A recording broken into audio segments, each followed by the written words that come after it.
நமஸ்காரம். போன வெள்ளிக்கிழமை வந்து ஸ்ரீமதி ஐஸ்வர்யா அரவிந்த் மேடம் அவ வந்து நம்மள வந்து டைரக்டா காஞ்சிபுரத்துக்கே கூட்டின்னு போய் காமாட்சி தரிசனம் காமிச்சா. நம்ம எல்லாம் ஒரு பைசா செலவில்லாம ஆத்துல இருந்தபடியே காமாட்சி அம்மனையும் சுத்தி இருக்கக்கூடிய கோயில்கள் காஞ்சிபுரத்தையே அப்படியே நம்மளுக்கு சுத்தி காமிச்சா. காஞ்சிபுரத்தை மட்டும் பார்த்தா போராது, இங்க இருக்கக்கூடிய திருவானைக்காவல் அகிலாண்டேஸ்வரி அம்மனையும் பார்க்கணும். அம்பாள் ஒண்ணுதான், அவளோட சக்திகள் தான் பரவி இருக்கு அப்படிங்கிற மாதிரி காமாட்சியை பார்த்தாலும் அகிலாண்டேஸ்வரி தேவியையும் பார்க்கணும் அப்படின்னு போன உபன்யாசத்துல எவ்வளவு சுவாரஸ்யமா நிறைய விஷயங்கள் சொன்னாலோ அந்த சுவாரஸ்யத்துல கொஞ்சம் கூட குறையாம இன்னைக்கும் நம்மளுக்காக உபன்யாசம் சொல்ல வந்திருக்கா ஐஸ்வர்யா அரவிந்த் மேடம். அவளை ஹைவதநாத ஸ்லோகா ஸ்கூல் சார்பாக வருக வருக அப்படின்னு வரவேற்கிறேன். நீங்க வந்து திருப்பி சொல்றதுல வந்து எங்களுக்கு ரொம்ப பெருமையா இருக்கு. உங்களை மாதிரி நிறைய விஷயம் தெரிஞ்சவா வந்து எங்க கூட உங்களோட நாலேஜ ஷேர் பண்ணிக்கிறது நாங்க பண்ண புண்ணியம் தான் மேடம். சோ நான் ரொம்ப பேசாம நீங்க வந்து உங்களோட உபன்யாசத்தை ஆரம்பிக்கலாம். हरि ओम। गुरुर्ब्रह्मा गुरुर्विष्णु गुरुर्देवो महेश्वरः गुरुर्साक्षात् परब्रह्म तस्मै श्री गुरवे नमः। अरुणां करुणातरङ्गिताक्षीं धृतपाशाङ्कुशपुष्पबाणचापाम् अणिमादिभिरावृतां मयूकैः अहमित्येव विभावये भवानी। श्रीमात्रे नमः। श्री गुरुभ्यो नमः। हयवदनाथ श्लोका स्कूल जननी मैम, அவளோட ஸ்டூடெண்ட்ஸ், இங்க இருக்கிற எல்லா ஆடியன்ஸ் எல்லாருக்கும் என்னுடைய நமஸ்காரங்கள். காமாட்சி தரிசனம் அப்படிங்கறத வந்து போன வாரம் நம்ம பார்த்தோம். இந்த வாரம் அகிலாண்டேஸ்வரி மகிமை அப்படின்னு அம்பாளுடைய பெருமை எல்லாம் கேட்க போறோம். இதுல மகிமை அப்படிங்கறது ஏன் டைட்டில் கொடுத்திருக்கோம் அப்படின்னா, இங்க அம்பாளை தரிசிக்கவும் போறோம். அவளை பத்தி நிறைய சிறப்பான விஷயங்கள், சின்ன சின்ன சின்ன கதைகளா நிறைய பேருக்கு இதுல நிறைய கதைகள் தெரிஞ்சிருக்க வாய்ப்பு இருக்கு. அதெல்லாம் சேர்ந்து அம்பாளுடைய மகிமை எப்பேற்பட்டது அப்படிங்கறத வந்து அனுபவிக்க போறோம். என்னுடைய குரு ககனானந்தநாத சமேத ககனாம்பிகா ஸ்ரீமதி ஸ்ரீவித்யா சாய்ராம் அவளுக்கு என்னுடைய நமஸ்காரத்தை சொல்லி இந்த உபன்யாசத்தை வந்து ஆரம்பிக்கிறேன். அகிலாண்டேஸ்வரி அப்பன் அப்படின்னு சொன்ன உடனே எல்லாருக்கும் தெரியும், திருச்சியில திருவானைக்காவல்ல காட்சி அளிக்கிறா ஜம்புகேஸ்வரரும் அகிலாண்டேஸ்வரி அம்மனும். இந்த ஜம்புகேஸ்வரர் காட்சி அளிக்கிற இந்த க்ஷேத்திரத்தை திருவானைக்காவல் அப்படின்னு நாம சொல்றோம். திரு ஆனைக்கா, ஆனைக்கா அப்படின்னு நிறைய பேர் சொல்லி சொல்றோம். சம்ஸ்கிருதத்துல கஜாரண்ய கஷேத்திரம் அப்படின்னு சொல்றோம். முன்னொரு காலத்துல காவிரியும் கொள்ளிடமும் ரெண்டு பக்கம் போயிட்டு நடுவுல வந்து நிறைய வெண்ணாவல் மரம் இருக்கிற இடமா இருந்தது இந்த திருவானைக்காவல். ஜம்பு வனம் அப்படின்னு சொல்றோம். அதனாலதான் இந்த சிவனுக்கு வந்து ஜம்புகேஸ்வரர் அப்படிங்கிற பேரும் வந்தது. இந்த இடத்துல நிறைய யானைகள் இருந்தது. ஒரு சுவாரஸ்யமான விஷயம் சொல்லணும் அப்படின்னா, இந்த இடத்துல நிறைய யானைகள் கூட்டம் கூட்டமா இருந்துட்டு இந்த யானையுடைய தொந்தரவு ரொம்ப தாங்க முடியல, ரிஷிகளால தவம் எல்லாம் பண்ண முடியல அப்படின்னு எல்லாரும் வந்து பிரார்த்தனை பண்ணிட்டாலாம். யானை வந்து சிங்கத்தை பார்த்து மட்டும்தான் பயப்படும். அதனால நரசிம்ம சுவாமியை உபாசனை பண்ணி அங்க வந்து லக்ஷ்மி நரசிம்மர் தோன்றி இந்த யானைகளுடைய அட்டகாசத்தெல்லாம் ஒடுக்கினதா ஒரு கதை உண்டு. இந்த ஸ்ரீரங்கத்துல திருவானைக்காவலுக்கும் நடுவுல நாம பார்த்தோம் அப்படின்னா லக்ஷ்மி நரசிம்மர் இருப்பார், காட்டழகிய சிங்கர்னு. இந்த யானை காட்டுல இந்த யானைகளுடைய அட்டகாசத்தை அடக்கிறதுக்காக நரசிம்ம சுவாமி இப்படி பிரத்யட்சமானார் அப்படிங்கிறது இந்த இடம் கஜாரண்ய கஷேத்திரமா இருந்தது அப்படிங்கிறதுக்கு ஒரு சாட்சி. இந்த கஜாரண்ய கஷேத்திரம்ங்கிற திருவானைக்கால வெண்ணாவல் காட்டுல இங்க ஈஸ்வரன் எப்படி வந்தார், அம்பாள் எப்படி வந்தா அப்படிங்கிறதுதான் நம்மளுடைய உபன்யாசத்துல முதல்ல நாம கேட்க போறோம். பரமேஸ்வரனும் பார்வதியும் கைலாயத்துல எப்போதுமே வந்து இந்த உலகத்துக்கு வந்து ஏதாவது ஒரு ரூபத்துல நமக்கு ஒரு நல்லது செய்யணும், நமக்கு வந்து காட்சி அளிக்கணும், நமக்கு ஒரு கோவில் வரணும் அப்படின்னா அந்த இடத்திலேயே ஒரு பிரணய கலகத்தை ஆரம்பிச்சிடுவா. இந்த இடத்துல வந்து அம்பாள் கேட்கிறா பரமேஸ்வரன் கிட்டக்க, எனக்கு வந்து சிவஞானத்தை உபதேசம் பண்ணணும் அப்படின்னு. அவர் சொல்ற சிவஞானத்தை சடார்னு உபதேசம் பண்ண முடியாது. இந்த கஜாரண்ய கஷேத்திரம்ங்கிறது ரொம்ப புண்ணிய கஷேத்திரம். காவிரி நதி கரையில போய் அந்த இடத்துல நீ வந்து தவமிரு, அங்க வந்து உனக்கு சிவஞானத்தை உபதேசம் பண்ண. எல்லாரும் கேட்கலாம், சிவனும் சக்தியும் சேர்ந்த ஒரே ஸ்வரூபம் தானே, அம்பாளுக்கு எதுக்கு உபதேசம் பண்ணணும் பரமேஸ்வரன் வந்து அப்படின்னா, எல்லா இடத்துலயுமே குரு பரம்பரையில பார்த்தோம்னா மகாவிஷ்ணு முதல்ல மகாலட்சுமி தாயாருக்கு உபதேசம் பண்ணி அதுக்கப்புறம் தான் குருமுகமா நமக்கு எந்த உபதேசமும் வரும். அதே போல பரமேஸ்வரன் பார்வதி தேவிக்கு உபதேசம் பண்ணி அதுக்கப்புறம் தான் குருமுகமா நமக்கு எந்த ஒரு உபதேசமும் வரும். உபதேசங்கள் அப்படிங்கிறது முறைப்படி குரு மூலியமா நமக்கு கிடைக்கணும். பெண்களுக்கு வந்து கணவன் தான் முதல் குருவா இருந்து அவர் வழி நடத்த, அவர் உபதேசங்களை பண்ண, பெண்கள் அதுக்கப்புறம் தான் சத்காரியங்களை செய்யறா அப்படிங்கறதையும் குறிக்கிற மாதிரிதான் இந்த ஒரு நிகழ்ச்சியை வந்து அவ பண்றா. எல்லா கோவில்லையுமே பார்த்தோம் அப்படின்னா வந்து உபதேச கஷேத்திரங்கள்லயே வந்து சிவன் அம்பாளுக்கு உபதேசம் பண்ற மாதிரிதான் ஒரு அமைப்பு அப்படிங்கிறது இருக்கும். கைலாய மலையிலேருந்து அம்பாள் இந்த கஜாரண்ய கஷேத்திரத்துக்கு வரா. காவிரி கரையில அங்க நிறைய வெண்ணாவல் மரம் இருக்கு. ஒரு வெண்ணாவல் மரத்துக்கு கீழே ஜலத்தால, காவிரி ஜலத்தால சிவலிங்கத்தை பிடிச்சு வைக்கிறார். நம்ம கேட்கலாம், ஜலத்தால எப்படி சிவலிங்கம் பிடிக்க முடியும் அப்படின்னு. மண்ணால சிவலிங்கம் பிடிக்கலாம். மண்ணாலான சிவலிங்கம் பிருத்திவிலிங்கம்னு சொல்லக்கூடிய காஞ்சிபுரத்துல ஏகாம்பரேஸ்வரர் இருக்கார், திருவாரூர்ல இருக்கார் ஈஸ்வரன், ராமேஸ்வரத்துல சீதாதேவி பிடிச்சு வச்ச ராமநாத சுவாமி இருக்கா. ஆனா ஜலத்தால எப்படி சிவலிங்கம் பிடிக்க முடியும் அப்படின்னா, அத சிவசக்தியின் ஸ்வரூபமான பார்வதி தேவி வந்து பிடிச்சால் அந்த ஈஸ்வரன் ஜலத்தாலேயே சிவலிங்கமா இருப்பார். அதனாலதான் இந்த லிங்கத்துக்கு அப்புலிங்கம் அப்படிங்கிற பேர் இருக்கு. இன்னைக்கும் திருவானைக்காவல்ல போய் அந்த சிவனுடைய சன்னதி, அந்த லிங்கத்தை சுத்தி பார்த்தோம்னா ஈரமாவே இருக்கும். காவேரியில ஜலமே இல்ல அப்படின்னா கூட அந்த இடத்துல ஒரு சின்ன ஈரம் இருந்துட்டே இருக்கும். ஈஸ்வரன் அங்க ஜலரூபத்துல இருக்க அப்படிங்கிறதுக்கு இது ஒரு சாட்சி. அம்பாள் அங்க ஜலத்தால சிவலிங்கத்தை பிடிச்சு வச்சு பூஜை பண்றா. அம்பாளுடைய பேர் அகிலாண்டேஸ்வரி, அகிலம் ஆண்ட ஈஸ்வரி. அகிலம் அப்படின்னா ஒரு உலகம் இல்ல, 7 14 லோகம், 14 லோகத்தையும் ஆள்ற ஈஸ்வரி நமக்காக, நமக்கு சிவஞானம் கிடைக்கணுங்கிறதுக்காக பரமேஸ்வரனோட முதல் சிஷ்யா அந்த இடத்துல ஈஸ்வரனை பூஜை பண்ணிட்டு இருக்கா. அவளுக்கு பரமேஸ்வரன் பிரத்யட்சமாயி சிவஞானத்தை உபதேசம் பண்ற. உபதேச கஷேத்திரங்கள் அப்படின்னு சில கஷேத்திரங்கள் இருக்கு. அதாவது திருப்பதி பக்கத்துல இருக்கிற ஸ்ரீகாளஹஸ்தியும் உபதேச கஷேத்திரம். இந்த உபதேச கஷேத்திரத்துல என்ன விசேஷம் அப்படின்னா, சிவன் ஒரு பக்கத்தை பார்த்துட்டு இருக்காருன்னா அவருடைய எதிர்பக்கத்தை பார்த்துட்டு தான் அம்பாளுடைய சன்னதி அமைஞ்சிருக்கும். பொதுவா வலது பக்கத்திலேயோ இடது பக்கத்திலேயோ அப்படியே நேரா பார்த்துட்டு இருக்கா மாதிரியோ, இல்ல சிவன் வடக்க பார்த்துட்டு இருந்தா அம்பாள் கிழக்க பார்த்துட்டு இருக்கா மாதிரி, சிவன் கிழக்க பார்த்துட்டு இருந்தா அம்பாள் வடக்கு பக்கமாவோ தெற்கு பக்கமாவோ, பொதுவா சிவாலயங்கள்ல அமைப்பு அப்படிதான் இருக்கும். ஆனா இந்த உபதேச கஷேத்திரங்கள்ல அந்த மாதிரி இருக்காது. இங்க ஜம்புகேஸ்வரர் மேற்க பார்த்தும் அகிலாண்டேஸ்வரி கிழக்க பார்த்தும் சன்னதி அமைஞ்சிருக்கும்.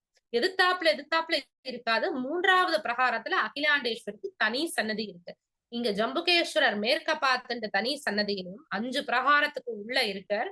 3வது பிரகாரத்துல தனி கோவில்ல அகிலாண்டேஸ்வரி கிழக்கு முகமா பார்த்து காட்சி அளிக்கிறார்.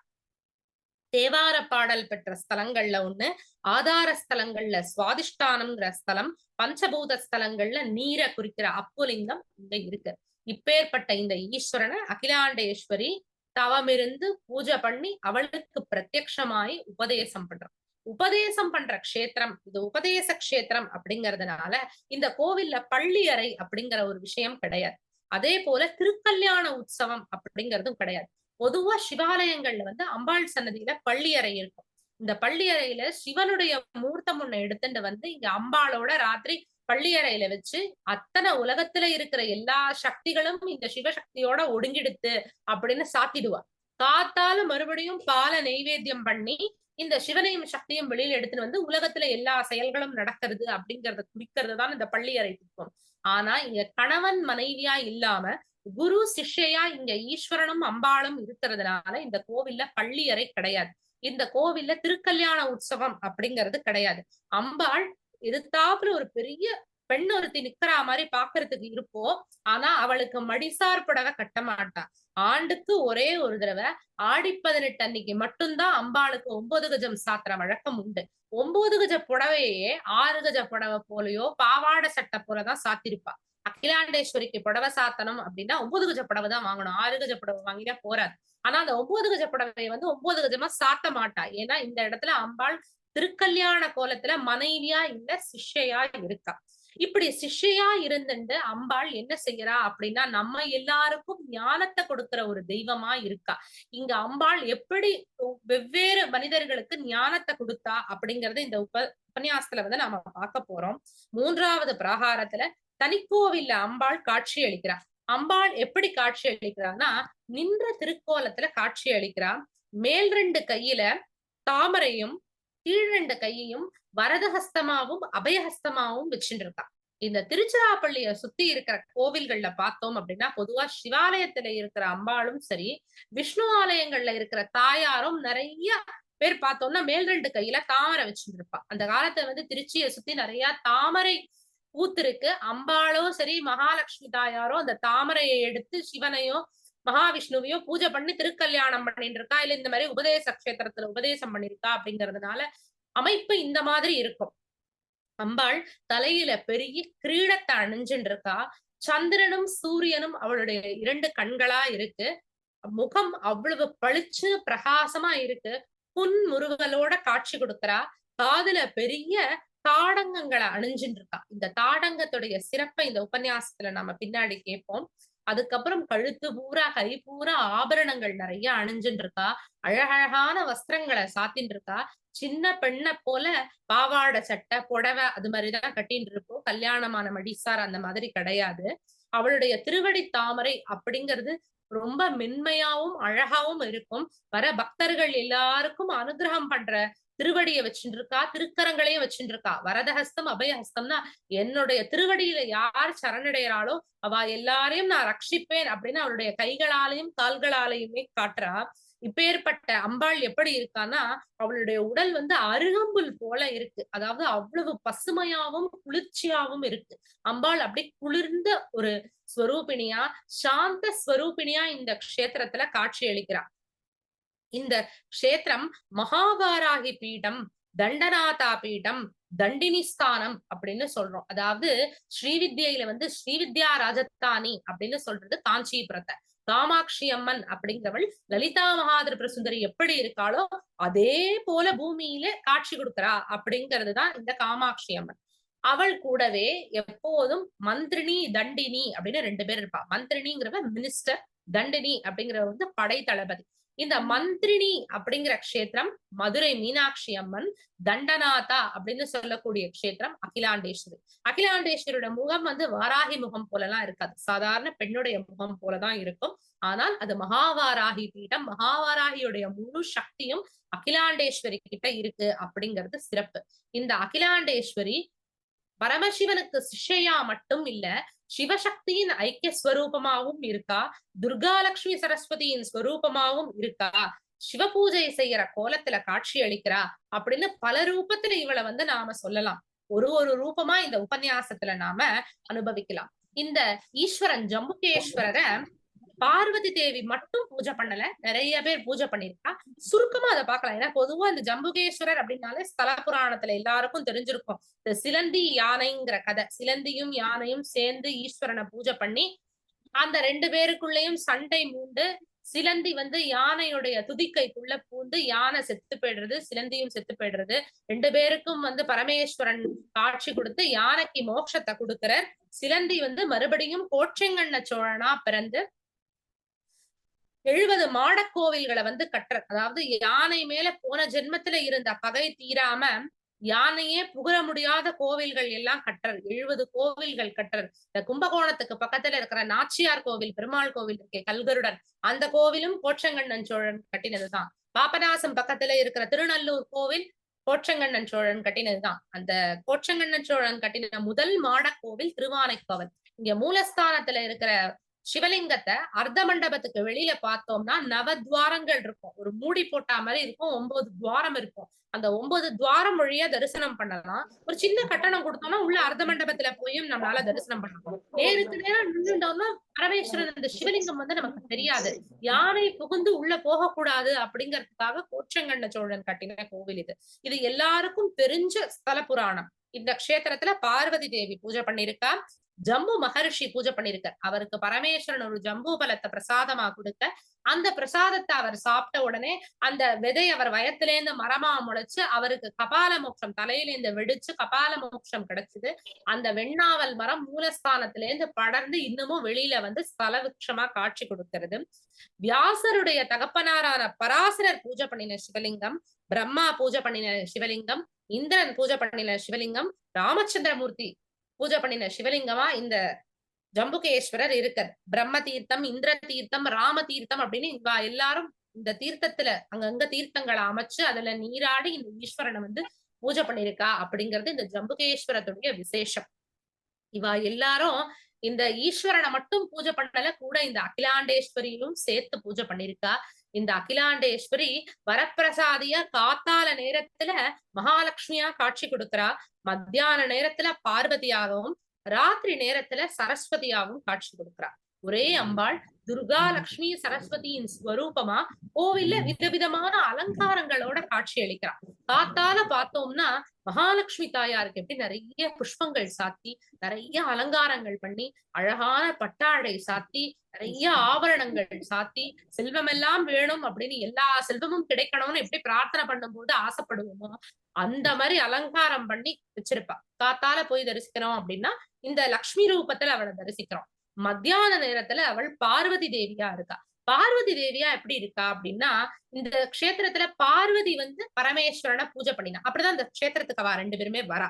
அதே போல இன்னைக்கும் கோவிலுடைய பிரதான அர்ச்சகர் அகிலாண்டேஸ்வரி அம்மன் சந்நிதியில அம்பாளை போலவே கிரீடத்தை அணிஞ்சுட்டு புடவை ஒண்ண கட்டிண்டு அம்பாள் சன்னதியில இருந்து மேளதாளத்தோட யானையோட சிவனுடைய சன்னதிக்கு வருவர். அங்க விசேஷமான காராம்பசு இருக்கும். அந்த காராம்பசுவுக்கு பூஜை பண்ணி அங்க இருக்கிற ஜம்புகேஸ்வரருக்கு பூஜை பண்ணுவார். அதாவது அகிலாண்டேஸ்வரியே அந்த அர்ச்சகர் சுவாமியா வந்து பூஜை பண்றதா ஐதீகம். உச்சிகால பூஜை அப்படிங்கறது திருவானைக்காவல்ல தரிசனம் பண்றதுங்கிறது ரொம்ப விசேஷம்.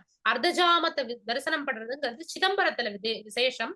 இந்த திருவானைக்காவல்ல வந்து உச்சி காலத்தை தரிசனம் பண்ணணும். மத்தியானம் ஒரு 11 மணி 12 மணி போல போய் இந்த சிவன் சன்னதிக்கு முன்னாடி நின்னோம் அப்படின்னா அம்பாள் சன்னதியில இருந்து அர்ச்சகர் இன்னைக்கும் மேளதாளத்தோட வந்து அம்பாளுக்கு பூஜை பண்ணிட்டு இருக்க. அந்த நேரத்துல அம்பாளுடைய சன்னதி நடை சாத்தி வச்சிருப்பா. சிவபூஜை முடிஞ்சதுக்கு அப்புறமா பொதுஜனங்களுக்கு எப்படி சேவைக்கு சிவனுடைய சன்னதியை திறக்கிறாளோ அதே போலதான் அம்பாளுடைய சன்னதியும் திறப்பா. அது வரைக்கும் அம்பாள் சன்னதி சாத்தி இருக்கும். அம்பாள் இங்க சிவபூஜை பண்ண வந்துட்டா அப்படின்னு. அதனால மத்தியான நேரத்துல அம்பாள் இங்க பார்வதி தேவியா காட்சி அளிக்கிறா. சாயந்தரம் போறோம் திருவானைக்காவல்னா எந்த நாளா இருந்தாலும் அம்பாள் வெள்ளை வஸ்திரத்தை சாத்திட்டு தான் இருப்போம். அவள் மகா சரஸ்வதியாக ஞானத்தை அளிக்கக்கூடியவளா அந்த க்ஷேத்திரத்துல காட்சி அளிக்கிறாள். துர்கா லக்ஷ்மி சரஸ்வதி அப்படிங்கிற 3 ரூபமும் அகிலாண்டேஸ்வரிங்கிற ஒரே ஒரு தாயாரா திருச்சி மாநகரத்துல அம்பாள் காட்சி அளிக்கிறா. அடுத்தது எல்லாருக்கும் ரொம்ப ஒரு பிடிச்சமான விஷயம். இந்த திருவானைக்காவல் அப்படின்னாலே அம்பாளுடைய தாடங்க மகிமையை கேட்கறது அப்படிங்கிறது ரொம்ப விசேஷம். எல்லாருக்கும் ரொம்ப பிடிக்கும். திருவானைக்காவலுக்கு போற எல்லாருமே வந்து அகிலாண்டேஸ்வருடைய காது அதுல அணிஞ்சுட்டு இருக்கிற அந்த விசேஷமான தோட தான் தரிசிப்பா. அம்பாளை தரிசனம் பண்ணிட்டு தோட தரிசிக்க மறந்துட்டேன் அப்படின்னு சொன்னா அது ஒரு அபத்தம். அம்பாளுடைய படத்தை பார்த்தா கூட அந்த காதை வச்சே கண்டுபிடிச்சுட்டா இது திருவானைக்காவல் அப்படின்னு. அப்பேற்பட்ட விசேஷம் அவளுடைய தாடங்கத்துக்கு இருக்கு. இப்போ இந்த உபன்யாசத்தை ஆரம்பிக்கும் போது அம்பாளுடைய ரூப வர்ணனை சொன்னேன். அம்பாளுடைய மேனி வந்து அருகம்புல்ல போல இருக்கும். ரொம்ப பசுமையாகவும் குளிர்ச்சியாகவும் இருக்கும். சாந்த ஸ்வரூபிணியா இருக்கா அப்படின்னு சொன்னேன். ஆனா நிறைய பேர் சொல்லுவா அம்பாள் வந்து ரொம்ப உக்ரமா இருந்தா சங்கர பகவத் பாதாள் வந்து காதுல தாடங்கத்தை பிரதிஷ்டை பண்ணிதான் அம்பாளுடைய உக்ரம் தணிஞ்சுது. அப்படி கிடையாது. அம்பாளுக்குன்னு ஒரு சைத்தன்யம் இருக்கு. யுக யுகங்களா அம்பாள் அந்த க்ஷேத்திரத்துல இருக்கா. ஆனா யுகங்கள் மாற மாற நம்மளுடைய சக்திங்கிறது குறைஞ்சிடுறது. ராமரால 14 வருஷத்துல பாரத தேசம் பூரா நடக்க முடிஞ்சதுன்னா நம்மளால நடக்க முடியாது.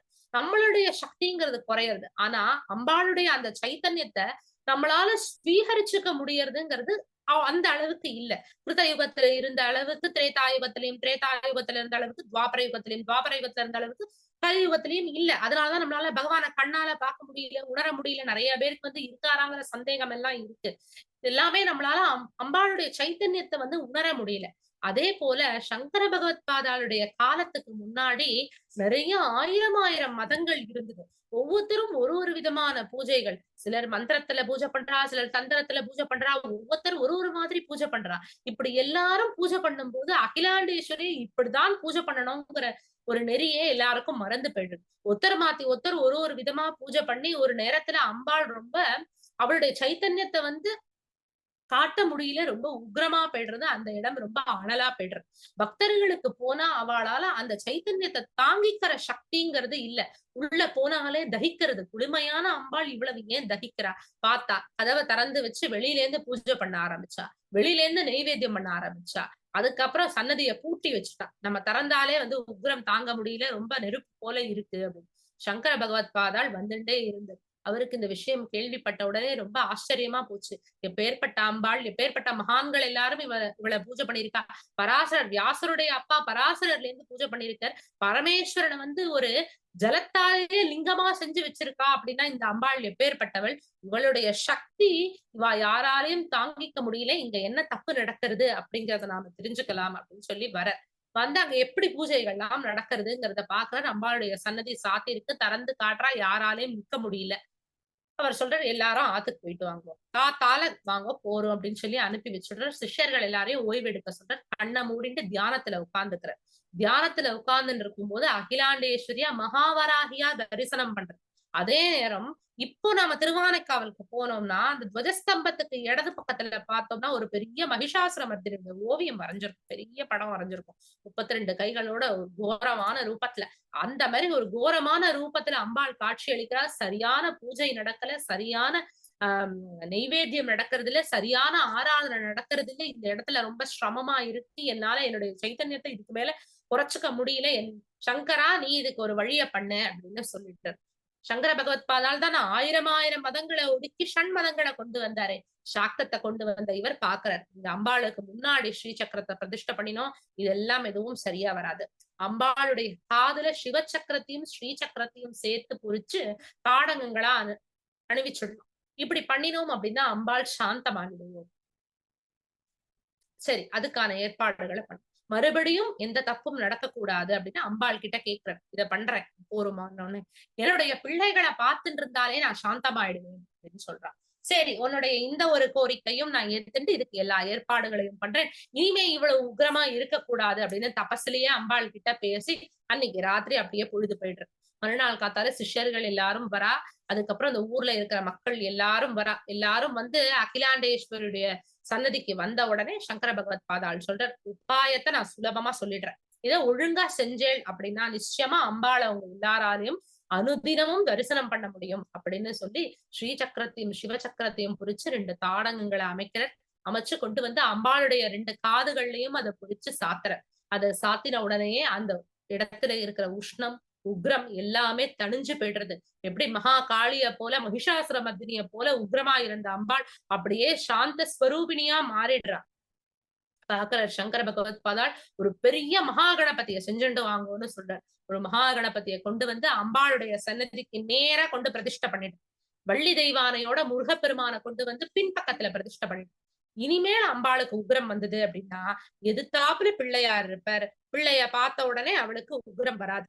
சரி, திரும்பி பார்த்துட்டு கோவப்படலாம்னு நினைச்சா பின்பக்கத்துல முருகப்பெருமான் இருக்கார். அவரை பார்த்தாலும் கோபம் வராது. உங்க எல்லாருடைய பிரச்சனையும் தீர்ந்துதா? அம்பாளுக்கு இனிமே நித்தியமும் பூஜை நடக்கணும், நித்தியமும் ஆராதனை நடக்கணும். 3 வேளையும் அவ துர்கையாவும் லக்ஷ்மியாவும் சரஸ்வதியாவும் காட்சி கொடுத்துட்டு எல்லாருக்கும் எல்லா ஞானத்தையும் செல்வத்தையும் அனுகிரகம் பண்ணணும் அப்படின்னு சொல்லிட்டு தான் இந்த திருவானைக்காவல் வந்து புறப்படுற.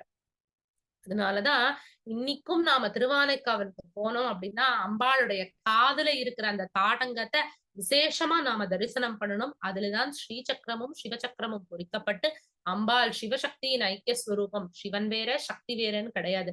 அவ லிங்கத்தை பிடிச்சு வச்சு இங்க சிஷ்யா இருந்தாலும் அவளே சிவன், அவளே சக்தி, அவளே மகாசக்தி, அகிலாண்டேஸ்வரி அப்படின்னா அந்த உலகம் பூரா 7 14 லோகத்தையும் ஆளற ஈஸ்வரி அவள்தான் அப்படிங்கறத நமக்கு வந்து காட்டிட்டு அவர் வந்து நமக்கு ஒரு அனுகிரகத்தை பண்ணிருக்க.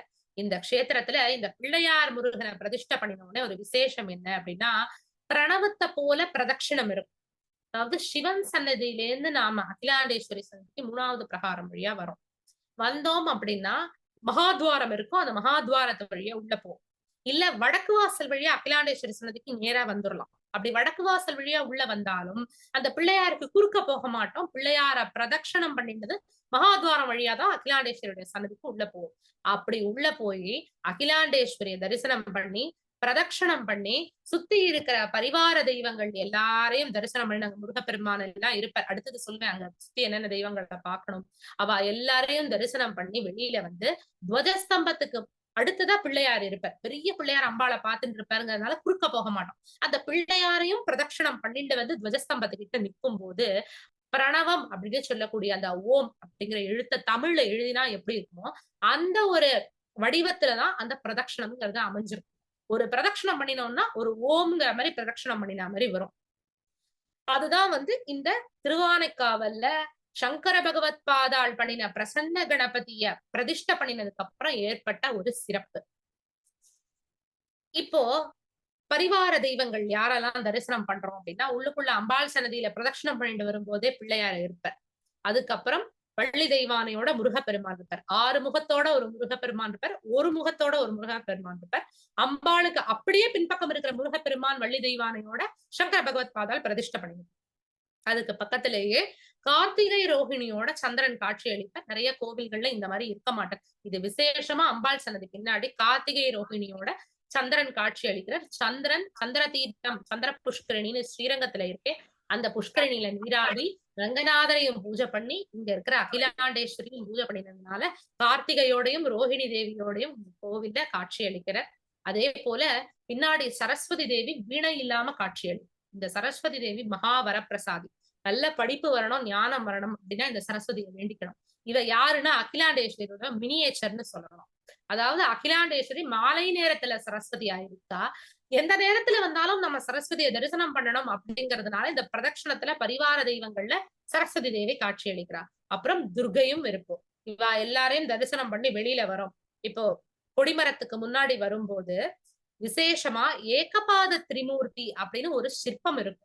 இந்த சிற்பம் சோழர்களுடைய கைவண்ணத்துடைய சிறப்பு. அதாவது எல்லா கோவில்லையுமே இருக்காது. திருவொற்றியூர்ல இருக்கிற தியாகராஜர் கோவில்லையும் திருவானைக்காவல்ல அகிலாண்டேஸ்வரி சன்னதிக்கு வெளியில மட்டும்தான் இந்த ஏகபாத திரிமூர்த்திங்கிறது இருக்கும். அதாவது ஒரே ஒரு கால் மேல வந்து பரமேஸ்வரன், ஒரு பக்கம் பிரம்மா, ஒரு பக்கம் மகாவிஷ்ணு, மும்மூர்த்திகளும் ஒண்ணுதான், 3 பேருக்கும் ஏகபாதம் அப்படிங்கிற மாதிரி இருக்கும். இது வந்து கோபுரங்கள்ல நிறைய கோவில்கள்ல இருக்கலாம். ஆனா சிற்பமா கோவில் தூண்ல இருக்கிறதுங்கிறது இந்த 2 கோவில்ல. நிறைய பேருக்கு தெரியாது. இதை எழுதி கூட வச்சிருக்க மாட்டா. விபூதி தடவி வச்சிருப்பா இந்த சிற்பத்து மேல. பக்கத்துல போய் நம்ம எங்க இருக்குன்னு யார்கிட்டயாவது கேட்டு தரிசனம் பண்ணலாம். நம்மளே கொஞ்சம் தேடி பார்த்தாலும் முன்னாடியே இருக்கும். இந்த ஏகபாத திரிமூர்த்தி அப்படிங்கிறவர் கொடிமரத்துக்கு முன்னாடியே தூண்ல இருப்ப.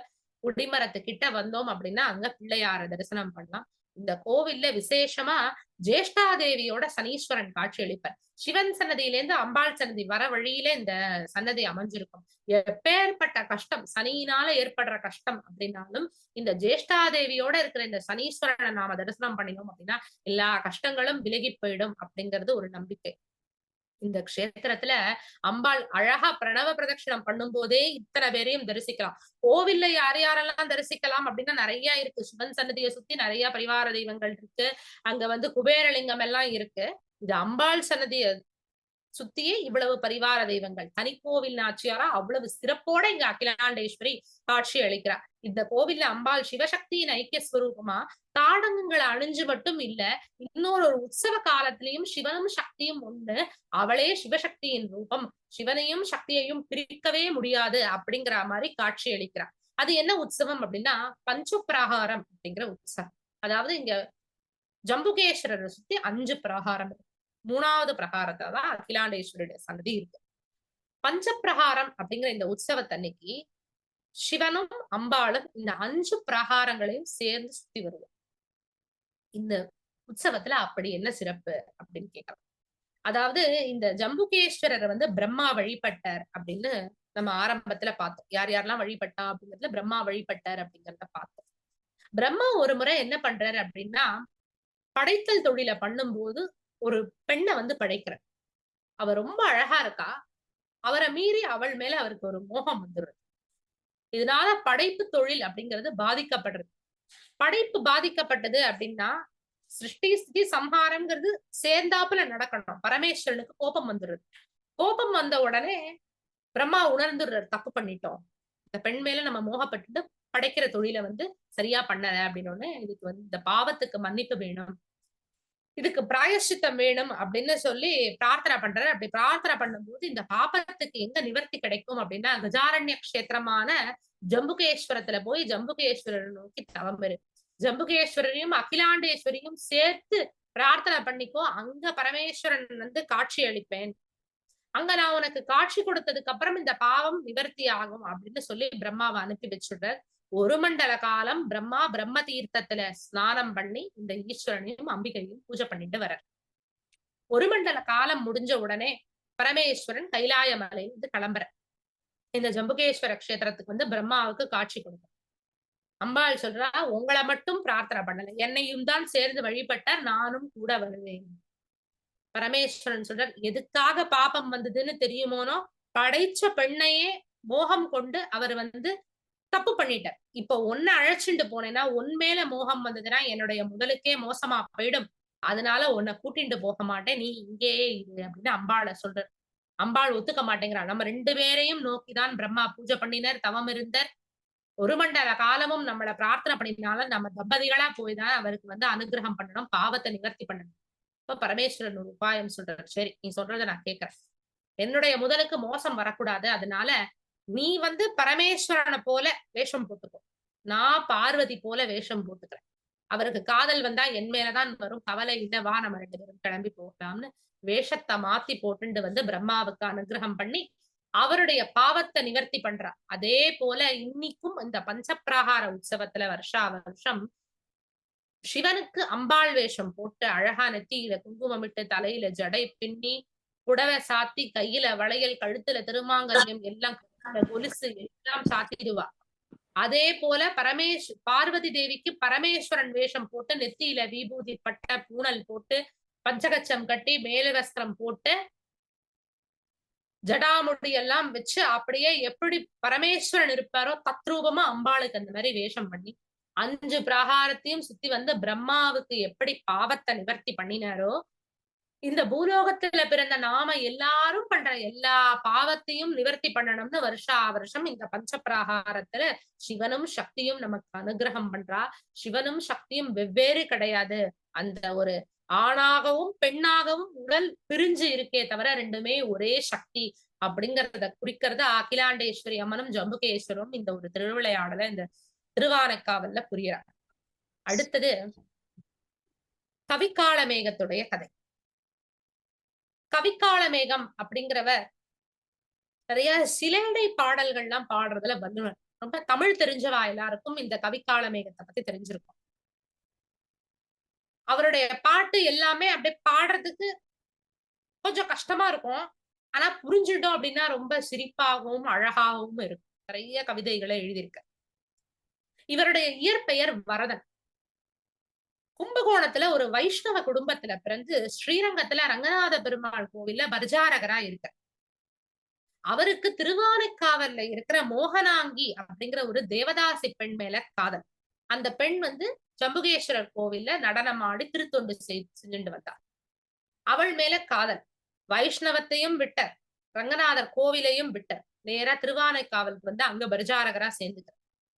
அங்க வந்தும் அம்பாளையும் ஈஸ்வரனையும் வணங்கிலாம் ஒண்ணும் பண்ணல. இந்த மோகனாங்கியோட சேர்ந்து இருக்கணும் அப்படின்னு ஆசைப்படுறார். அவள் வேலையெல்லாம் முடிச்சுட்டு வரும்போது தான் வேலையெல்லாம் முடிச்சுட்டு தயாரா இருப்பார். 2 பேரும் கிளம்பி போவார். ஒரு நாள் மோகனாங்கி வரதுக்கு நாழி ஆயிடுறது. இவர் காத்துட்டு இருக்கார். எங்க காத்துட்டு இருக்கார்? அகிலாண்டேஸ்வருடைய சன்னதியில காத்துட்டு இருக்கார். அப்படியே காத்துட்டு இருந்து மோகனாங்கி வரவே இல்லை. அவருக்கு தூக்கம் வந்துடுறது. தூங்க ஆரம்பிச்சிடும்.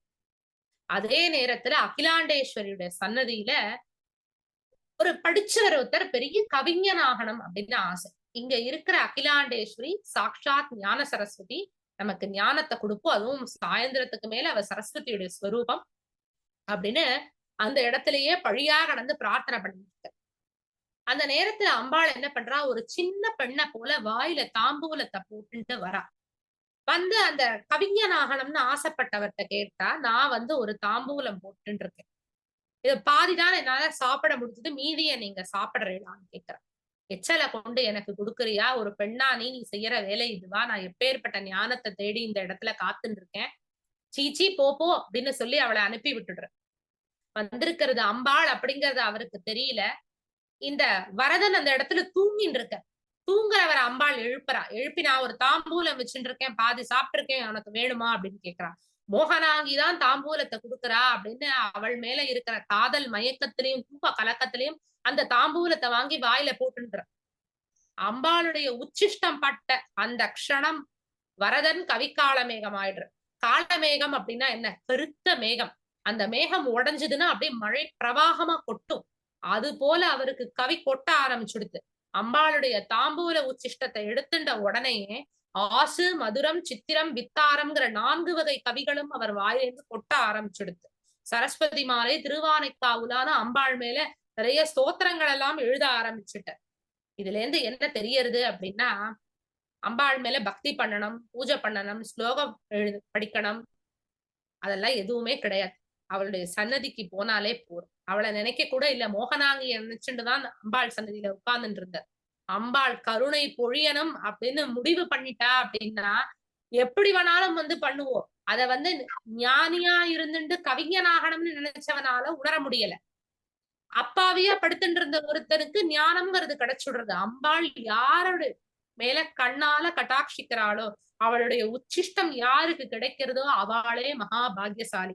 இவர் பாடியிருக்க வெள்ளை கலையுடுத்து வெள்ளை பணி பூண்டு வெள்ளை கமலத்தில் வீற்றிருப்பாள் வெள்ளை அரியாசனத்தில் அரசரோடு என்னை சரியாசனம் வைத்த தாய் அப்படின்னு. அதாவது ராஜாவுக்கு சமமா கவிக்கால மேகம் உயர்ந்துடுறார். அப்பையும் அம்பாள் மேல இருக்கிற பக்தி அப்படிங்கிறது அவருக்கு பெருக்கெடுத்து போறது. ஒரு பெண் மேல மோகப்பட்டு பெருமாளையும் விட்டேன், சிவனையும் விட்டேன், எல்லாரையும் விட்டுட்டு பெண் மேல மோகத்தோட கிடந்தேனே, எனக்கு இப்படி ஒரு ஞானத்தை கொடுத்து ஒரு அரசரோட என்ன சமமா உட்கார வச்சியே அப்படின்னா அம்பாள் மேல அதீத பக்தனானார். அதீத பக்தனானாலும் அவர் ஏதோ தொண்டு செஞ்சிருக்கார். புண்ணியம்ங்கிறது பெருமாளுக்கு பிரசாதம் பண்ணிருக்கார், சிவனுக்கு பிரசாதம் பண்ணிருக்கார். அந்த புண்ணியம் அவரை தொடர்ந்துட்டு அவருக்கு இப்பேற்பட்ட மகாபாகியம் அப்படிங்கிறது கிடைச்சிருக்கு. இவர் மட்டும் இல்ல, நிறைய மகான்கள், நிறைய இந்த கவிதை, பாடல்கள், கீர்த்தனைகள் எழுதுறவா எல்லாருக்குமே அனுகிரகம் பண்ணினவளா இந்த அகிலாண்டேஸ்வரி இருக்கா. சங்கீத மும்மூர்த்திகள்ல முத்துசுவாமி தீட்சிதர் பஞ்சபூத ஸ்தலங்கள் மேல பாடல்கள் பாடியிருக்கார். அதுல ஜம்பூபதே மாம்பாகின்னு இங்க இருக்கிற ஈஸ்வரன் மேலையும் அகிலாண்டேஸ்வரி மேல 3 கீர்த்தனைகளையும் பாடியிருக்கார். அடுத்தது ஷியாமா சாஸ்திரி, அவரும் சங்கீத மும்மூர்த்திகள்ல ஒருத்தர். அவர் பங்காரு காமாட்சிய பூஜை பண்ணிட்டு அவள் மேல அதீத பக்தியோட இருந்தவர். அவர் ஒரு நாள் தூங்கிட்டு இருக்கும்போது அவருக்கு ஸ்வப்னத்துல அம்பாள் மேல் 2 கையில தாமரை, கீழ் 2 கையில வரத அபயஹஸ்தத்தோட காட்சி கொடுக்குறார். இப்படி ஒரு கோவில் எங்க இருக்குன்னு பல இடத்துல தேடி பலரை விசாரிச்சு திருச்சி மாநகரத்துல இந்த மாதிரி அகிலாண்டேஸ்வரியா அம்பாள் இருக்கான்னு தெரிஞ்சுண்டு இந்த க்ஷேத்திரத்துக்கு இந்த அம்பாள் மேல கீர்த்தனை எழுதி இவளை நேர தரிசனம் பண்ணின பாக்கியம் அப்படிங்கிறது ஷியாமா சாஸ்திரி இருக்கு. கவிராட்சசன் அப்படின்னு சொல்லக்கூடிய கச்சியப்ப முனிவர் திருவாவடுதுறை ஆதீனமா இருந்தார். அவர் திருவானைக்கா புராணம் அப்படின்னு ஒரு நூல் எழுதி அகிலாண்டேஸ்வரியுடைய பெருமையெல்லாம் அதுல எழுதியிருக்கார். மகாவித்வான் திருசிராபுரம் மீனாட்சி சுந்தரம் பிள்ளை அப்படிங்கிறவர் திருவானைக்கா அகிலாண்டேஸ்வரி பாமாலை அப்படிங்கிற நூல்ல அம்பாளை பத்தி நிறைய எழுதியிருக்கார். இது போல நிறைய வித்வான்கள் எல்லாரும் போற்றின தாயாரா இந்த அம்பாள் இருக்கா. அடுத்தது தாயுமானவ சுவாமியுடைய கதையை நாம பார்க்க போறோம். அதாவது மலக்கோட்டையில இருக்கிற தாயுமானவ சுவாமியில தாயுமானவர் அப்படின்னு ஒரு மகான் இருந்த நிறைய பேருக்கு தெரிஞ்சிருக்கும். அவருடைய வாழ்க்கையில திருவானைக்காவல் அப்படிங்கிறது ரொம்ப ஒரு முக்கியமான க்ஷேத்திரம். இந்த தாயுமானவருடைய அப்பா விஜயரங்க சொக்கநாதருடைய ஆட்சியில கணக்கரா இருந்தார், தலைமை கணக்கரா இருந்தார், சீஃப் அக்கௌண்டன்ட் அப்படின்னு சொல்றோமே அந்த மாதிரி இருந்தார். அவருடைய அப்பாவுடைய மறைவுக்கு பின்னாடி இந்த தாயுமானவர் இந்த கோவில் அந்த ராஜாவின் கீழே கணக்கரா இருக்க. அவர் கணக்கரா இருந்தாலும் அகிலாண்டேஸ்வரி மேல அதீத பக்தி கொண்டவர், மகான் ஞானி. அதாவது அற்பமான விஷயம், காசு பணம் அதுல எல்லாம் அவருக்கு மோகம் கிடையாது. அவர் ஒழுங்கான முறையில கணக்கெல்லாம் எழுதிட்டு வர்றார், வரி வசூல் பண்றார், எல்லாமே ஸ்ரத்தையா செய்யறதுனால ராஜாவுக்கு அவர் மேல அதீத மதிப்பு. ரொம்ப ஒரு தன் கூட பிறந்தவன் தன் பிள்ளையை எப்படி நடத்துவாரோ அந்த அளவுக்கு ஒசத்தியா இவரை நடத்திட்டு வந்த. அங்க இருக்கிற மந்திரிகள்ல இருந்து தளவாய் வரைக்கும் எல்லாருக்கும் இந்த தாயுமானவரை பார்த்தா பொறாமை. எப்பேற்பட்ட ராஜா கிட்ட எப்படி பழகிறான் பாரு, நம்ம யாருக்கும் இது போல கிடைக்கல, இவன் எந்த ஒரு தப்பு கணக்கெல்லாம் எழுதி நம்ம யாரையுமே சம்பாதிக்க விடல, ரொம்ப நேர்மையா இருக்கான், இவன் ராஜா ரொம்ப கொண்டாடுறார், இவனுக்கும் ஏதாவது ஒண்ணு சறுக்கணும் எல்லாரும் காத்துட்டு இருக்கா. ஒரு வெள்ளிக்கிழமை அன்னைக்கு காலை நேரம் எல்லாரும் ராஜசபையில கூடி இருக்கா. ராஜா, ராணி, தாயுமானவர், நிறைய மந்திரிகள், சிப்பாய்கள் எல்லாரும் வெள்ளிக்கிழமைனா ராஜசபையில கூடி எல்லா வேலைகளும் முடிஞ்ச உடனே உச்சிகால பூஜைய போய் தரிசனம் பண்ணணும்னு எல்லாரும் போவா. திருவானைக்காவலுக்கு போய் அம்பாளை தரிசனம் பண்ணி உச்சிகால பூஜையை தரிசனம் பண்ண எல்லாரும் தயார் நிலையில இருக்கா. அதுக்கு கொஞ்ச நேரம் முன்னாடி காஷ்மீரத்துல இருந்து விலை உயர்ந்த சால்வைகள் நிறைய வருது. ஒருத்தர் ஒரு வியாபாரி கொண்டு வர மான்குட்டி போல மெத்துன்னு இருந்தது அந்த சால்வை. நிறைய கையால ஆன வேலைப்பாடுகள்லாம் செஞ்ச ஒரு சால்வை. அது போல நிறைய சால்வைகள் கொண்டு வர்றாரு ஒருத்தர். ராஜா பார்த்து நிறைய சால்வைகள் வாங்குறார். தனக்கு வர விருந்தினர்கள் எல்லாருக்கும் இத குடுக்கணும். பக்கத்து தேசத்துல இருந்து வரா, உறவுக்காரெல்லாம் வரா, யார் யாரெல்லாம் வராளோ எல்லாருக்கும் சால்வை குடுக்கணும்னு நிறைய வாங்கி வைக்கிறார். அப்போ ஒரு சால்வையை எடுத்து தாயுமானவர் பக்கத்துல இருந்த உடனே அவரை பார்த்து, இவர் ரொம்ப மகான், இவர் ரொம்ப அதீத அகிலாண்டேஸ்வரி மேல பக்தி கொண்டவர், இவர் ரொம்ப நேர்மையானவர், ஸ்ரத்தையானவர், கருணை உள்ளம் கொண்டவர், நல்ல மனுஷன் அப்படின்னு அவரை பாராட்டி அவருக்கு அந்த சால்வையை வந்து போத்துறார். சால்வையை போத்தின கையோட எல்லாரும் திருவானைக்காவலுக்கு கிளம்புறாங்க. ராஜா, ராணி, தாயுமானவர், மத்த மந்திரிகள், சிப்பாய்கள் எல்லாரும் கிளம்பி அப்படியே போகும்போது முதல்ல மலைக்கோட்டை கீழே இருக்கிற மாணிக்க விநாயகரை தரிசனம் பண்றாங்க. தரிசனம் பண்ணி அங்க எல்லாருக்கும் பானக பிரசாதம் கொடுக்குறா. பானகத்தை எல்லாரும் ஸ்வீகரிச்சுட்டு வெளியில வரா. அப்போ ஒரு வயசான கிழவி கீழே படுத்துட்டு இருக்கா. குளிர் ஒடுக்கிறது, உடம்புல எல்லாம் மண்ணா இருக்கு, தாகமா இருக்கு அப்படின்னு ஈனஸ்வரத்துல குளிர் நடுங்கிட்டு படுத்துட்டு இருக்கா. சிப்பாய்கள் எல்லாரும் இவளை அப்புறப்படுத்தணும், ராஜா வரார் அப்படிங்கறதுனால ஏற்பாடு பண்ணிட்டு இருக்கா. அவளை அப்புறப்படுத்தணும். அப்போ தாயுமானவர் அங்க போறார். தாயுமானவர் ரொம்ப கருணை உள்ளம் கொண்டவர். அவர் போய் அந்த பாட்டியை கூப்பிடுறாரு. அம்மா, ஏன் இப்படி குளிர் ஒடுக்க இந்த இடத்துல படுத்துட்டு இருக்கே, இதாங்க போத்திக்கோங்கன்னு சொல்லி தனக்கு ராஜா பரிசளித்த அந்த காஷ்மீர சால்வையை கொண்டு போத்திட்டு அவ சொல்றா, ரொம்ப தாகமா இருக்குப்பா எனக்கு, குளிர் வேற ஒடுக்குறது, எனக்கு என்ன பண்றதுன்னே தெரியல அப்படின்னு. உடனே அவளை எழுப்பி உட்காத்தி வச்சு உள்ளுக்குள்ள மாணிக்க விநாயகர் சன்னதியில கொடுத்த பானக பிரசாதத்தை வாங்கிட்டு வந்து அவளுக்கு கொடுக்குறாரு. கையெல்லாம் ஆடிண்டு அந்த பானகத்தை அவ ஸ்வீகரிச்சுட்டு குடிக்கும் போது அந்த சால்வையிலெல்லாம் சொட்டிடுறது. வாயெல்லாம் தொடச்சு விட்டு, அந்த சால்வையெல்லாம் தொடச்சு விட்டு அந்த பாட்டியை ஒரு ஓரமா உட்காத்தி வைக்கிற. இத பார்த்த உடனேயே ராஜாவுக்கு கொஞ்சம் வருத்தம். தான் கொடுத்த சால்வையை யாரோ ஒரு பிச்சைக்காரி மாதிரி ஒரு கிழவி இருக்கா, அவளுக்கு கொண்டு பூத்திட்டாரு. எவ்வளவு விலை உயர்ந்த சால்வை, என்னுடைய ராஜ விருந்தினர்களுக்கெல்லாம் பரிசா கொடுக்கணும்னு நினைச்ச உடனே இவருக்கு கொடுத்திருக்கோமே, இத போய் ஒரு பிச்சைக்காரிக்கு கொண்டு போட்டுட்டானே அப்படின்னு நினைச்சு ரொம்ப வருத்தப்படுற. அந்த நேரத்துல கூட இருக்கிற மத்த மந்திரிகள் எல்லாரும் ராஜாவை இன்னும் தூண்டி விடுறாங்க. நீங்க வந்து எல்லாரையும் விட தாயுமானவரை ரொம்ப உசத்தியா நினைச்சுட்டே, அவர் எப்படிப்பட்ட காரியத்தை பண்ணிருக்காரு பாருங்கோ அப்படின்னு சொன்ன உடனே ராஜாவுக்கு கோபம் வந்துடுறது. அந்த பாட்டி தாயுமானவரை கூப்பிட்டு காமிக்கிறா. ராஜாவுக்கு கோபம் வருது, போ போ அப்படின்னு அனுப்பி வைக்கிறா. ஆனா அங்க இருந்து ராஜா சொல்லிடுற, நீ வர வேண்டாம், நாங்க போறோம் அகிலாண்டேஸ்வரியோட தரிசனத்துக்கு, நீ வர வேண்டாம். தாயுமானவர் அங்கேயே விட்டுட்டு நேரா ராஜா, ராணி, மமத்த மந்திரிகள், சிப்பாய்கள் எல்லாரும் திருவானைக்காவலுக்கு போறா. காவிரி ஆத்த கடந்து போய் திருவானைக்காவலுக்கு போறா. உச்சிக்கால பூஜை முடியுது. உச்சிக்கால பூஜையை தரிசனம் பண்ணி அங்க காராம் பசுக்கு அர்ச்சகர் வந்து அம்பாளை போலவே பூஜை பண்றார். பூஜை பண்ணின உடனே சிவனுடைய சன்னதி திறக்கப்படுறது. ஜம்புகேஸ்வரர் தரிசனம் பண்றார். அகிலாண்டேஸ்வரி சன்னதி போறார். ராஜா வரங்கிறதுனால அப்போ உச்சிகால பூஜை முடிஞ்சதுக்கு அப்புறம் தான் மகாத்வாரத்தை திறந்து அந்த கதவை திறந்து அம்பாளுடைய சன்னதியை திறப்பா. ராஜா முதல்ல வந்திருக்கிறதுனால ராஜாவுக்கு முதல் தரிசனம்னு சொல்லி கதவை திறந்தா அத்தனை பேருக்கும் ஆச்சரியம். இந்த ராஜா கூட வந்த பரிவாரங்கள் எல்லாம் விக்கிச்சு போயிட்டா. ஏன்னா அம்பாள் மேல தாயுமானவர் அந்த கிழவி மேல போத்தின சால்வை இந்த இடத்துல அம்பாளுடைய உடல்ல மேல தோல்ல போத்தப்பட்டிருக்கு. ராஜாவுக்கு ஒரே ஆச்சரியம், குழப்பம், என்ன பண்றதுன்னே தெரியல. இங்க இருக்கிற அர்ச்சகர்களுக்கெல்லாமும் ஆச்சரியம். உடவை கட்டி தானே சன்னதியை மூடிட்டு வந்தோம், இப்ப மேல சால்வை வேற போத்திருக்கே, எங்கே இந்த சால்வை வந்திருக்கும் அப்படின்னு. ராஜா கூப்பிட்டு கேட்கிற, நீங்க அம்பாளுக்கு சால்வை சாத்துற வழக்கம் உண்டா? சால்வை எல்லாம் சாத்துற வழக்கம் இல்ல மகாராஜா, நாங்க புடவை சாத்திட்டு உச்சிக்கால பூஜைக்காக நடைய சாத்திட்டு வந்தோம், இப்ப திறந்து பார்த்தா சால்வை இருக்கு, அந்த சால்வையை கொண்டு வாங்கோ அப்படின்னு கேக்குறாரு ராஜா. சால்வையை கொண்டு வந்து ராஜா கையில கொடுத்த உடனே அந்த சால்வை தாயுமானவருக்கு ராஜா தன் கையால போத்தின அதே சால்வை, தாயுமானவர் தன் கையால அந்த பாட்டிக்கு சாத்தின அதே போர்வை, அதுல தாயுமானவர் கொடுத்த பானகத்துடைய கரையும் மணமும் இருக்கு. அத பார்த்த உடனே ராஜாவுடைய கண்கள்ல இருந்து ஜலம் வருது. எப்பேற்பட்ட மகான், அவரை போய் நம்ம தப்பா நினைச்சிட்டோமே. கூட இருக்கிற கீழ் மக்களுடைய பேச்ச கேட்டு மேன்மக்களான மாணவ சேவா ஈஸ்வர சேவா அப்படின்னு சொல்றோம். மக்களுக்கு உதவி பண்றதுதான் மகேஷனுக்கு செய்யற உதவி. அத புரிஞ்சுண்டு தாயுமானவர் எவ்வளவு கருணை உள்ளத்தோட இருந்திருக்க. வந்திருக்கிறவள் அகிலாண்டேஸ்வரின்னு தெரிஞ்சுட்டு இருக்கிறவர் நமக்கு தெரியல. நம்மளுடைய அகக்கண்களுக்கு அவள் ஒரு கிழவியா தெரிஞ்சா, அவருடைய அகக்கண்களுக்கு அவள் அகிலாண்டேஸ்வரியா தெரிஞ்ச. நம்ம தப்பு பண்ணிட்டோம் அப்படின்னு சொல்லி ரொம்ப வருத்தப்படுற ராணியும் சொல்றா, ரொம்ப தப்பு பண்ணிட்டேன். நம்ம எல்லாரும் தப்பு பண்ணிட்டோம், போய் தாயுமானவர்கிட்ட மன்னிப்பு கேட்கணும் அப்படின்னு சொல்றா. கூட அவரோட வந்த பரிவாரங்கள் எல்லாரும் ரொம்ப வெட்கப்படுறா. தான் செஞ்ச செயல தாயுமானவர் எவ்வளவு வசத்தியானவர் அப்படிங்கறத தெரிஞ்சுட்டு எல்லாரும் மன்னிப்பு கேட்கணும்னு போறா. அர்ச்சகர்கிட்ட ராஜா சொல்றார், இந்த மகா பிரசாதமான சால்வையை என்கிட்ட குடுக்கறேளான்னு அர்ச்சகர் கிட்ட கேட்டு இந்த சால்வையை வாங்கிட்டு நேரா தாயுமானவர் கிட்ட போறார்.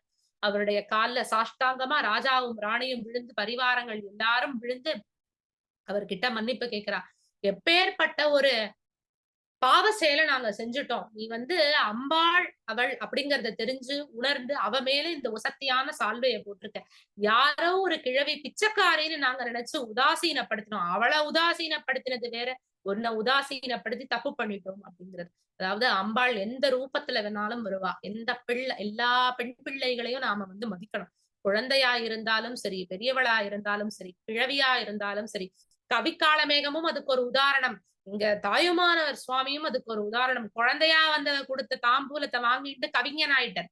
இவர் சால்வைய போத்தி மகான் ஞானி ஆயிட்டார். நம்ம ஆத்துக்கு வர எந்த பெண்களா இருந்தாலும் அவளுக்கு வெத்தலை பாக்கு கொடுக்கணும். அவ அழகா இருக்காளா, அழகா இல்லையா, அவ அழகா ட்ரெஸ் பண்ணிட்டு இருக்காளா, அவ எப்படி இருக்கா, அவ எப்படி பேசுறா அப்படிங்கறதெல்லாம் இல்ல. உலகத்துல இருக்கிற எல்லா பெண்களுமே அம்பாளுடைய ஸ்வரூபம் தான். ரொம்ப சர்வாலங்காரத்தோட இருக்கிறவ காமாட்சி, மகாலட்சுமி நினைச்சா கொஞ்சம் கோர ரூபத்துல இருக்கிறவ காளியா கூட இருக்கும். நமக்கு நம்மளுடைய கண்ணுக்கு அது தெரியாது. நம்ம வீட்டுக்கு வர பெண்கள், நம்ம பாக்குற பெண்கள் எல்லாரையும் நாம மதிக்கணும். எல்லாருமே சக்தியுடைய ஸ்வரூபம் அப்படிங்கறத நாம உணரணும்.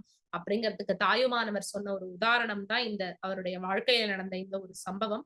இன்னொரு ஒரு சுவாரஸ்யமான சம்பவம். இந்த ராஜாவுடைய மறைவுக்கு பின்னாடி அவருடைய மனைவி மீனாட்சி அம்மை ஆட்சிக்கு வரா. அப்போ இந்த தாயுமானவர் அவளுடைய ராஜ தர்பார்லயே இருக்க நிறைய அரசு பதிவுக்கான ஓலைச்சுவடிகள் எல்லாம் வச்சுட்டு இருக்க. ஒரு முக்கியமான ஒரு கலந்தாய்வு எல்லாரும் பேசிட்டு இருக்கா. கையில ஓலைச்சுவடியை வச்சுட்டு ஏதோ பார்த்துட்டு இருந்தவர் திடீர்னு ஓலைச்சுவடிய ஒன்னோட ஒண்ணு கசக்கி எடுக்கிற. எல்லாருக்கும் என்ன பண்றது, இது ரொம்ப முக்கியமான அரசு பதிவேடாச்சே, இத போட்டு இப்படி கசக்கறாரே அப்படின்னு நினைச்ச உடனே விறுவிறுன்னு கசக்கி ஒரு 5 நிமிஷம் கழிச்சு நிதானத்துக்கு வந்து சொல்ற, கிலாண்டேஸ்வரி அம்பாளோட புடவை நெருப்பு பத்தின்னு இருக்கு, இத கசக்கி நான் அதனால அதை அணைச்சேன் அப்படின்னு சொல்றது. இவாளுக்கு தெரியும் இவர் ஒரு மகான்னு. ஆனா எங்கேயோ நடக்கிறது, இவரால எப்படி இதை செய்ய முடியும் அப்படின்னு நினைக்கிறா. ஒரு 1/2 மணி நேரத்திலேயே அவளுக்கு செய்தி வந்துடுறது. யாரோ ஒரு அர்ச்சகர் அம்பாளுக்கு தீபாராதனை காட்டுறார். அந்த நேரத்துல கற்பூரம் தெரியாம அம்பாளுடைய புடவையில பட்டு தீ பத்தின்றது. யாரோ ஒருத்தருடைய பன ஓலை பட்டு அந்த புடவையில இருக்கிற நெருப்பு அணைஞ்சு போயிடுறது அப்படின்னு. இந்த இடத்துல இருந்து மகாஞானியான இவர் இந்த ஓலைச்சுவடிய கசக்கும் போது அங்க அம்பாளுடைய புடவையில இருக்கிற நெருப்பு அணைஞ்சிடுறது அப்படின்னா, அவருக்கு அம்பாள் மேல எவ்வளவு ஒரு பக்தி, அவள் எப்படி வந்து அவருக்கு பிரத்யட்சமா இருந்திருக்கா அப்படிங்கிறது இதுவே சாட்சி. மீனாட்சி அம்மை சொல்றா, நான் ராஜ்யத்தை ஆளலப்பா, இனிமே நீயே ராஜ்யத்தை ஆளுன்ன உடனே எனக்கு அரசு ஆட்சி இதுலெல்லாம் ஆசை கிடையாது, இதெல்லாம் எனக்கு ஒரு சந்தோஷம் கிடையாது. எனக்கு அம்பாள் மேல பக்தி பண்ணிட்டு இருக்கணும், தெய்வத்துக்கு சேவை செய்யறதுதான் என்னுடைய ஆசை அப்படின்னு சொல்லி அவர் வந்து தன்னுடைய வாழ்நாள் பூரா சுவாமிக்காகவும் அம்பாளுக்காகவுமே செலவிட்டு இருந்தார். ராஜ பணிங்கிறது ஒரு பக்கம் இருந்தாலும் அவர் பூர வந்து மகா ஞானியாவே வாழ்ந்துட்டு இருந்தார். அவர் கூட வாழ்ந்த அவரை தரிசனம் பண்ணின எல்லாருமே மகாபாகியசாலிகளாவே வாழ்ந்துட்டு இருந்தா. அம்பாளுடைய மகிமைகளை நம்ம நிறைய கேட்டுட்டு வந்தோம். இந்த திருவானைக்காவல்ல இன்னொரு விசேஷம் என்ன அப்படின்னா, திருவானைக்காவலும் ஸ்ரீரங்கமும் இந்த காவிரியும் கொள்ளிடமும் மாலையா இருக்கிறதுக்கு உள்ளதான் இருக்கு. ஒரு பக்கம் காவிரி, இன்னொரு பக்கம் கொள்ளிடம், நடுவுல வந்து ஐலாண்ட் அப்படின்னு சொல்லுவோமே தீவு. அந்த மாதிரி தீவாதான் இந்த 2 க்ஷேத்திரமுமே இருக்கு. இந்த க்ஷேத்திரம் வரத்துக்கு ரொம்ப விசேஷமா என்ன காரணம்னா, இங்க அம்பாள் வந்து இங்க சிவலிங்கத்தை பிடிச்சு வைக்கிறான். இந்த இடத்துக்கு ரங்கநாதர் வரத்துக்கு இந்த சிவனும் ஒரு காரணம் அப்படின்னு சொல்றான். அதாவது ஸ்தல புராணத்துல சிலர் சொல்ற கதை என்ன அப்படின்னா, இந்த வெண்ணாவல் மரத்தின் கீழே அம்பாள் பிடிச்சு வச்ச சிவலிங்கத்துல பரமேஸ்வரனே தவம் பண்றாராம் இந்த க்ஷேத்திரத்துக்கு பெருமாள் வரணும் அப்படின்னு ஆசைப்பட்டு. அதனாலதான் பிற்காலத்துல ரங்கநாதர் இந்த க்ஷேத்திரத்துக்கு வரார். அவர் வந்து திரேதாயுகத்துலதான் வரார். ராமருடைய காலத்துல விபீஷணன் கொண்டு வரும்போதுதான் இந்த க்ஷேத்திரத்துக்கு ரங்கநாதர் வரார். ரங்கநாதர் கிருத்தயுகத்திலேயே தோன்றினாலும் பிரம்மலோகத்துல இருந்து, அதுக்கப்புறம் அயோத்தியில இருந்து, அதுக்கப்புறம் தான் ஸ்ரீரங்கத்துக்கு வரார். இன்னொரு கதையும் சொல்றா, இந்த நம்பெருமாள் வருஷா வருஷம் ஒரு தடவை இந்த திருவானைக்காவலுக்கு வர, அந்த திருவானைக்காவல்ல ஒரு நாள் பூரா ஒரு மண்டபத்துல இருந்து ஒரு தோப்பு இருக்கு. அந்த தோப்புக்குள்ள ஒரு மண்டபத்துல நாள் பூரா இருந்து விசேஷ அலங்காரம் முடிச்சு மறுபடியும் ஸ்ரீரங்கத்துக்கு போறாரு அப்படின்னு. அதாவது இந்த பரமேஸ்வரனுடைய பிரார்த்தனைக்கு இணங்கி இந்த க்ஷேத்திரத்துக்கு வந்துட்டோம்னு சொல்றதுக்கும், தன்னுடைய சகோதரியான அகிலாண்டேஸ்வரி செய்யற சிவபூஜை, ஏன்னா இன்னைக்கும் அம்பாள் பூஜை பண்ணிட்டு இருக்காளு, அதுக்கு எந்த தடையும் வரலையா, அவளுடைய பூஜை எப்படி நடந்துட்டு இருக்கு அப்படின்னு பார்த்துட்டு போனோம்னு வருஷத்துக்கு ஒரு நாள் நம்பெருமாள் இங்க வரார் அப்படிங்கறதும் ஒரு கதை. அதனால இன்னைக்கும் வந்து ஸ்ரீரங்கத்துல இருந்து நம்பெருமாள் வருஷத்துக்கு ஒரு நாள் வரார். இது பரமேஸ்வரனுக்கு காட்சி கொடுக்கறதுக்கு வந்ததாகவும் சிலர் சொல்றா, சிலர் அகிலாண்டேஸ்வருடைய பூஜையை தரிசனம் பண்றதுக்கு வந்ததாகவும் சொல்றா. ரெண்டு கதையுமே வந்து இதுக்கு பொருத்தமா தான் இருக்கு. ஏன்னா ராமர் இங்க வந்து பூஜை பண்ணிருக்க, ராமருடைய காலத்துக்கு முன்னாடியே இந்த ஜம்புகேஸ்வரம்ங்கிற க்ஷேத்திரம் வந்து இந்த இடத்துல இந்த ஜம்புகேஸ்வரர் இருக்க ராம தீர்த்தம்னு இப்போ ஸ்ரீரங்கத்துக்கும் திருவானைக்காவலுக்கும் நடுவுல இருக்கும். திருவானைக்காவலுடைய தெப்பக்குளம், அந்த தெப்பக்குளம் தான் ராம தீர்த்தம். அந்த இடத்துல ஸ்நானம் பண்ணி இந்த ஜம்புகேஸ்வரர் ராமர் பூஜை பண்ணிருக்கார். அந்த தெப்பக்குளத்தின் கரையிலேயே கரியமாலீஸ்வரர்னு ஒரு கோவில் இருக்கும். கும்பகர்ணன் ஒரு பிராமணன், அவனை வதம் பண்ணின பிரம்மஹர்த்தி தோஷம் போகணும் அப்படிங்கிறதுக்காக ராமர் பூஜை பண்ணின சிவலிங்கம். கேட்கலாம், ராமரே சுவாமி, அவர் எதுக்கு வந்து சிவனை பூஜை பண்ணணும், பிரம்மஹர்த்தி தோஷம் போகணும் அப்படின்னு பூஜை பண்ணணும் அப்படின்னா, இதுவே ராமரே வந்து ஒரு பிராமணனை கொன்னுட்டார், நாளைக்கு நம்ம என்ன வேணா செய்யலாம் அப்படின்னு எல்லாரும் தப்பு பண்ண ஆரம்பிக்கலாம். அந்த மாதிரி பண்ணக்கூடாது. ஒரு பிரம்மஹர்த்தி தோஷம்னு ஒண்ணு வந்துரும், அது நிவர்த்தி ஆகணும்னு நமக்கு வாழ்க்கையில ஒரு பாடத்தை காட்டுறதுக்காக தான் ராமச்சந்திரமூர்த்தி இந்த ஈஸ்வரனை வந்து பூஜை பண்ணிருக்க, ஸ்தாபிச்சு பூஜை பண்ணிருக்க. ஸ்ரீரங்கத்துல வந்து ரொம்ப விசேஷமான கோவில் இந்த காட்டழகிய சிங்கர் கோவில் ஒண்ணு. அது எப்படி வந்ததுன்னு உபன்யாசத்தோட ஆரம்பத்துல சொன்னேன். இந்த கரியம்மாளீஸ்வரர் கோவில் நிறைய பேருக்கு தெரியாது, அவளுக்கும் தெரிஞ்சுக்கிறதுக்கு இது ஒரு சந்தர்ப்பம். ராமரை பூஜை பண்ணிருக்கார். சோ ராமர் காலத்திலேருந்தே இந்த ஜம்புகேஸ்வரர் இருந்திருக்கார்.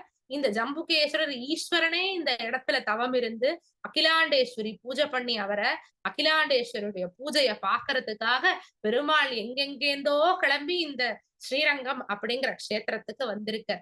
காமாட்சி உபன்யாசத்துல சொன்ன மாதிரிதான் எல்லா சிவாலயத்திலையும், சிவாலயத்துல இருக்கிற அம்பாளுக்கும் பக்கத்துல இருக்கிற பெருமாள் கோவிலுக்கும் நிறைய தொடர்பும் சம்பந்தமும் இருக்கும்.